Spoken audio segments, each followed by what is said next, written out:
इस एलियन की खोपड़ी 7 मिलियन साल से सुरक्षित है। यह आज भी हिल सकती है। इसकी पहचान उजागर करने के लिए वैज्ञानिकों ने रहस्यमय खोपड़ी में मानव मस्तिष्क की गतिविधि का अनुकरण करने वाली एक स्टील की सुई डालने का फैसला किया। जैसे जैसे करंट बढ़ता गया, उसकी आंखें अचानक खुल गईं, उसकी खोपड़ी पर काला तरल बहता रहा और तेज गंध फैलती गई। वैज्ञानिक बुरी स्थिति में था और उसने तुरंत खोपड़ी को आइसोलेशन चैंबर में भेज दिया। लेकिन भयानक दृश्य फिर भी हुआ। उसके बाद वैज्ञानिकों ने खोपड़ी के अवशेषों की तुलना पृथ्वी पर मौजूद जैविक पुस्तकालय से की। उन्हें एक भयानक परिणाम मिला। इस एलियन का डीएनए बिल्कुल इंसानों जैसा ही है। आखिर क्या हो रहा है? 7 मिलियन साल पहले उस समय पृथ्वी पर कोई इंसान नहीं था, लेकिन एक विशाल अंतरिक्ष यान था। एक सफेद बालों वाला एलियन जो इंसान जैसा दिखता था। उसने उबलते काले पानी का एक कप लिया और उसे पी लिया। उसका शरीर सड़ने लगा। वृहद दृष्टिकोण से लेकर सूक्ष्म दृष्टिकोण तक हम देख सकते हैं कि जीन की जुड़वां सर्पिल संरचना भी टूटने लगी। 4-5 दरारों के कारण विशालकाय का शरीर जल्द ही झरने में गिर गया। विघटन के बाद डियोनॉक्सिडाइजर और लैक्टिक एसिड ने जटिल प्रतिकृतियों की एक श्रृंखला का निर्माण किया और आधुनिक मनुष्यों की मूल कोशिकाओं में विकसित हुए। और इस मानव की उत्पत्ति का रहस्य धीरे धीरे 2079 में सामने आया। इस दिन एक पुरातत्व टीम ने स्कॉटलैंड के स्काई आइलैंड के द्वीप पर एक गुफा में 35,000 साल पहले एक भित्तिचित्र पाया। भित्तिचित्र पर विशालकाय एक दूर की आकाशगंगा की ओर इशारा करता है। दुनिया भर के प्राचीन अवशेष एक ही सामग्री दिखाते हैं। एक पुरातत्वविद के रूप में जियो एन और चार्ली को लगता है कि मनुष्य इस आकाशगंगा पर रहने वाले उच्च स्तरीय सभ्यता के निर्माता होने की बहुत संभावना है। बहुराष्ट्रीय कंपनी के मालिक जो दिवालिया होने वाले हैं, विलेंडर ने अपनी मृत्यु से पहले दसियों हजार डॉलर प्रायोजित किए और 17 सदस्यों से बनी एक पुरातात्विक टीम भेजी। उन्होंने अपनी बेटी विक्स को प्रोमेथियस अंतरिक्ष यान का प्रबंधन करने के लिए लिया और मनुष्यों की उत्पत्ति का पता लगाने के लिए एक नई पीढ़ी की उड़ान शुरू की। 2.5 साल बाद आखिरकार अंतरिक्ष यान पर 3.77 बिलियन किलोमीटर की उड़ान भरने के बाद हम भित्तिचित्र पर स्थित तारे पर पहुंचे। यह एकमात्र रोबोट है जिसने शीतकालीन योजना में भाग नहीं लिया। अंतरिक्ष यान पर सदस्यों को जगाने के आदेश के अनुसार सभी ने चौंकाने वाले सन्नाटे को दूर करने के बाद कप्तान ने प्रोमेथियस को वायुमंडल की परत के माध्यम से इस ग्रह तक पहुंचाया। इस समय चार्ली अचानक उठ गया और उत्साह से सामने की प्राचीन इमारत की ओर इशारा किया। यह स्पष्ट रूप से बुद्धिमान प्राणी द्वारा छोड़ा गया है। अंतरिक्ष यान के उतरने के बाद पुरातत्व दल जल्दी में निकल पड़ा। अंदर जाने के बाद चार्ली को यह देखकर आश्चर्य हुआ कि यहाँ की हवा की संरचना बिल्कुल पृथ्वी जैसी ही है और यहाँ तक कि साफ भी है। सभी ने उत्साह से एक एक करके अपने सुरक्षात्मक मुखौटे उतारे और गहरी गुफा में चले गए। कैमरे के कोने में एक विशालकाय शरीर जो पहले से ही सूख चुका था पाया गया। इससे चार्ली और जाओ एन की मनुष्यों और एलियंस की उत्पत्ति की परिकल्पना की पुष्टि हुई। हालांकि किसी ने यह नहीं देखा कि डेविड चुपचाप एक ऊंची जगह पर चढ़ गया और जो वह कर रहा था उसका अभ्यास किया। अचानक एक पत्थर का दरवाजा धीरे धीरे खुला और गुफा में कोई मछली नहीं थी। सभी को एक विशाल एलियन अवतार मिला। पूरी चीज के चारों ओर सैकड़ों गोल आकार के सिलेंडर व्यवस्थित किए गए थे और शीर्ष पर एक काला कार्बनिक शरीर छोड़ा गया था। लोगों को डराने के लिए नहीं। जब सभी लोग अन्वेषण करने के आदी थे तो इमारत के बाहर एक स्थिर रेत का तूफान आया। खाली करने के लिए केवल 15 मिनट थे, लेकिन डेविड ने धीरे धीरे सिलेंडरों में से एक को चुरा लिया और रेत करीब और करीब आ रही थी। निकासी को गति देने के लिए सभी के पास अन्वेषण वाहन लेने के अलावा कोई विकल्प नहीं था। शहर वापस जाते समय सभी मृत देवता के पास से गुजरे और मुश्किल से खतरे से बचे। हालांकि जैसे ही वे इस रहस्यमय और खतरनाक ग्रह से दूर जाने की तैयारी कर रहे थे, कप्तान ने भूविज्ञानी बिग बियर्ड और जीव विज्ञानी ग्लासेस को अभी भी गुफा में पाया। ऐसे भयानक मौसम का सामना करते हुए वह उन्हें लेने से पहले केवल रेत के तूफान के गुजरने का इंतजार कर सकता था। रात होने पर डेविड कोने में अकेला था और उसे नहीं पता था कि वह किससे कुछ पागल चीजों के बारे में बात कर रहा था। फिर उसने एलियन सिलेंडर निकाला। एक बार जब पेंडोरा का पिटारा खुल गया तो परिणाम अकल्पनीय थे। उसने कांच का सिलेंडर निकाला। यह चिपचिपे गोंद से ढका हुआ था और असली डरावनी चीज इसमें मौजूद काला कार्बनिक पदार्थ था। अप्रत्याशित रूप से डेविड ने सीधे बोतल का सुरक्षा वाल्व तोड़ दिया और काले पानी की एक बूंद निकाली और उसे अपनी तर्जनी पर रख लिया। यह सत्यापित करने के लिए कि इस चीज का किस तरह का भयानक प्रभाव था, उसने चुपके से इसे चार्ली के गिलास में डाल दिया। चार्ली, जो सच्चाई नहीं जानता था, हैरान रह गया। फिर वह अपने कमरे में वापस गया और अपनी प्रेमिका जियाओ एन के साथ गहरी बातचीत की। हालांकि अगली सुबह चार्ली एक बढ़िया कीड़ा पाकर घबरा गया। उसने सोचा कि यह एक भ्रम था, लेकिन ऐसा नहीं था।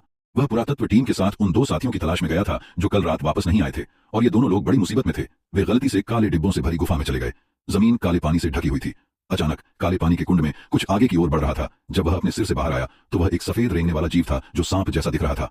चार्ली, जो उसके सामने खड़ा था, वह भी बहुत बहादुर था। उसने सीधे अपने हाथों से उसका परीक्षण करने की कोशिश की। अचानक सफेद कीड़े ने अपना सिर खोला। उसने चार्ली के दाहिने हाथ को काट लिया।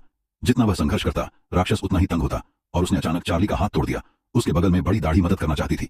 कौन जानता था कि हथौड़े के आकार के कीड़े के सिर को, जिसे अभी अभी खंजर से काटा गया था, मजबूत जंग के टुकड़े से थूक दिया गया था। अचानक टूटे हुए सिर वाले राक्षस ने एक नया सिर उगाया और जल्दी से चार्ली के मुंह में खोदा। जब बचाव दल पहुंचा तो उन्होंने चार्ली को केवल अपनी आंखें कटी हुई जमीन पर पड़ा देखा। जब टीम के सदस्यों ने उसका शरीर घुमाया तो उन्हें हथौड़े के आकार का कीड़ा दिखाई दिया। वे मदद नहीं कर सके और एक और बड़ी दाढ़ी की तलाश करने लगे। वे अंतरिक्ष यान की दिशा में भागे, लेकिन जो बात ज्यादा अजीब थी वह यह थी कि एआई रोबोट डेविड ने पलट कर देखा और पाया कि वह एक और अंधेरे द्वीप से एक और छिपी हुई गुफा में जा रहा था। यहाँ हजारों काले डिब्बे थे। डेविड को नेट में एक ऑपरेटिंग टेबल मिली। कुछ सरल खोजों के बाद उसने वास्तव में लाखों साल पहले की छवि प्लेबैक स्क्रीन खोली। ऐसा लग रहा था कि यह इस ऑपरेटिंग रूम के निर्देश पुस्तिका को शुरू करने के लिए है। और जब अंतरिक्ष यान की पोजीशनिंग प्रणाली चालू की गई तो डेविड बहुत हैरान हुआ। एलियन का गंतव्य वास्तव में पृथ्वी थी। छवि तुरंत गायब हो गई और डेविड की पीठ की ओर इशारा किया। उसके सामने एक एलियन एक छात्रावास में लेटा हुआ था। जब डेविड मुस्कुराया तो उसे पता चला कि एक गहरा रहस्य है। उसी समय दूसरी तरफ पुरातत्व टीम प्रोमेथियस नंबर 4 अंतरिक्ष यान पर लौटने वाली थी। लेकिन चार्ली जो उसके साथ था गंभीर रूप से बीमार था। अंतरिक्ष यान की सुरक्षा की रक्षा के लिए विक्स ने एक फ्लेमेथ्रोवर लिया और चार्ली को मौके पर ही मार डाला। जाओ एन ने अपने प्रेमी को जलते हुए देखा। वह इतनी दुखी थी कि वह बेहोश हो गई। जब वह फिर से उठी तो पाया कि वह 3 महीने से गर्भवती थी। लेकिन अजीब बात यह थी कि जाओ एन में प्रजनन क्षमता नहीं थी। उसका गर्भवती होना असंभव था। डेविड को लगा कि स्थिति ठीक नहीं है, इसलिए उसने जाओ एन को एनेस्थेटिक इंजेक्शन दिया और उसे जमे हुए छात्रावास में भेजने वाला था। हालांकि जीवित रहने की इच्छा के प्रभाव में जाओ एन अचानक जाग गई और भागते समय बेहोश हो गई। वह सर्वउद्देशीय चिकित्सा वार्ड में लेटी थी और यह देखने के लिए अपना पेट काटने वाली थी कि वह किस तरह के राक्षस से गर्भवती है। जैसे ही फ्लेमेथ्रोवर ने उसके पेट को काटा, तेज दर्द से वह लगभग बेहोश हो गई। अप्रत्याशित रूप से अगले ही सेकंड में मांस की एक गोलाकार गेंद जुड़ गई। उसके सामने इसने भ्रूण की झिल्ली को तोड़ दिया और 4 पैरों वाला ऑक्टोपस राक्षस बन गया। जाओ एन, जो भयभीत थी, दर्द और डर को सहन करती रही और मेडिकल वार्ड से भाग निकली। वह बस एक गुप्त कमरे में गिर गई। उसने बॉस विलैंड को देखा, जिसने स्टार यात्रा को प्रायोजित किया था। उन्होंने सृष्टि के निर्माता को खोजने के लिए प्राचीन भवन समूह में जाने का फैसला किया। जाओ एन, जो अभी अभी मौत से बची थी, बहुत डरी हुई थी, लेकिन फिर भी उसने उनके साथ जाने का फैसला किया। जल्द ही सभी प्राचीन भवन के अंदर आ गए। डेविड नियंत्रण कक्ष को संचालित करने में कुशल था और उसने छात्रावास खोल दिया। वहां एक एलियन था जो जैविक कवच से ढका हुआ था। उसने उठकर अपना धनुष और बाण उतार दिया। वह सबके सामने खड़ा हो गया और कम से कम 3 मीटर की ऊंचाई पर देखने लगा। बॉस विलैंड ने डेविड से मनुष्यों की उत्पत्ति और अनंत काल के रहस्य के बारे में पूछने के लिए कहा। अप्रत्याशित रूप से निर्माता ने अचानक डेविड की गर्दन को चुटकी ली और उसे काट दिया। फिर उसने विलैंड को जोर से मारा। केवल जाओ एन समय पर बच गया। निर्माता ने उसका पीछा नहीं किया क्योंकि उसके पास करने के लिए और भी महत्वपूर्ण काम थे। फिर उसने अंतरिक्ष नाइट कॉकपिट शुरू किया। निर्माता उसके ऊपर लेट गया। एक जैविक कंकाल और एक अंतरिक्ष हेलमेट धीरे धीरे नीचे गिर गया। प्राचीन भवन समूह के नीचे वास्तव में एक विशाल अंतरिक्ष यान था। यात्रा का गंतव्य पृथ्वी थी।